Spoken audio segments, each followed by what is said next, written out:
Islom Medinov Jahongir Alsben9 Writing 8 sohibi sizlarga Taskvanda eng zo'r maslahatlar bu rubrikada berib ketyapman. Bu bizda уже 10-video, 10-qism.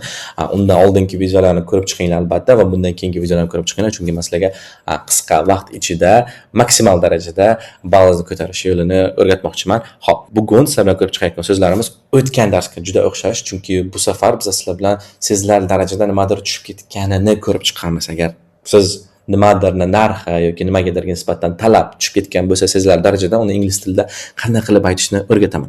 Ketdi. O'tgan darsdek so'zlar bir xil: considerably, substantially, significantly, noticeably va considerably. Faqat iloji boricha ravishni biza fe'ldan keyin qo'yishga harakat qilishimiz kerak. Misol uchun the prices decreased considerably, not the prices considerably decreased. Qilishingiz mumkin. I think it's fine. There is bu bir juda katta xato emas.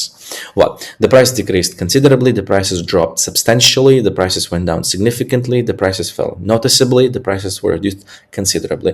Asosiy mana shu to'rtta so'zimiz bor. Faqat shulardan foydalanishga harakat qiling. Keyingi videolarda men bulardan foydalanib sal boshqacharoq struktura tuzishni o'rgataman. U esa sizni raytingingizni yanada 7, 8, 9 darajaga chiqarishga ancha yordam beradi.